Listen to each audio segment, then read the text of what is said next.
Assalamualaikum warahmatullahi wabarakatuh. Kenalkan, nama saya Safira Armita Azhara dengan NIM 200400714. Prodi S1 Ilmu Gizi Universitas Al-Ma'ata. Di sini saya akan menjelaskan tentang patofisiologi.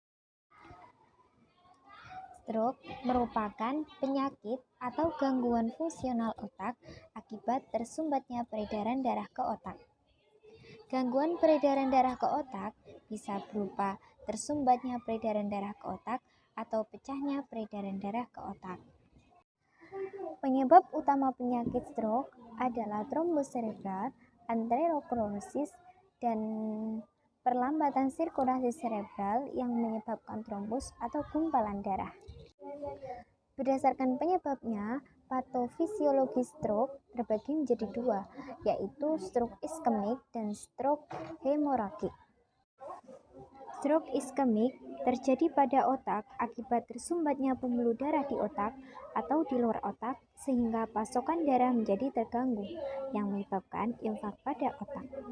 Penyumbatan pembuluh darah bisa terjadi karena dinding bagian dalam pembuluh darah atau arteri menebal dan kasar sehingga aliran darah tidak lancar dan tertahan. Oleh karena itu, akan ada kemungkinan terjadinya trombosis, sehingga aliran darah makin lambat dan lama-lama menjadi sumbatan pembuluh darah.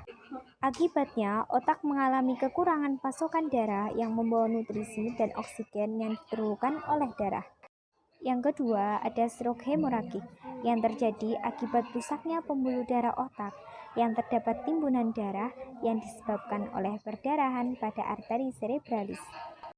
Darah yang keluar dari pembuluh darah arteri masuk ke jaringan otak parenkimia, sehingga akan terjadi hematom.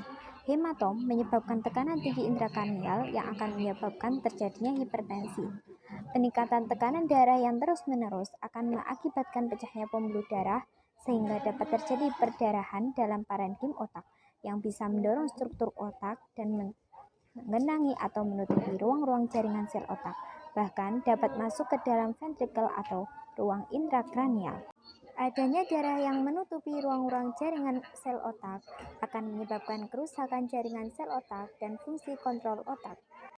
Faktor resiko stroke terbagi menjadi dua. Yang pertama dapat dimodifikasi, yaitu seperti penyakit hipertensi, merokok, diabetes, obesitas, inaktivitas fisik, fibrasi atrial, trombofilia, merokok, dislipidemia, dan stenosis arteri karotis. Faktor resiko stroke yang kedua adalah tidak dapat dimodifikasi, yaitu seperti usia, jenis kelamin, ras, genetik, dan berat badan lahir rendah atau BBRR. Cukup sekian, terima kasih. Wassalamualaikum warahmatullahi wabarakatuh.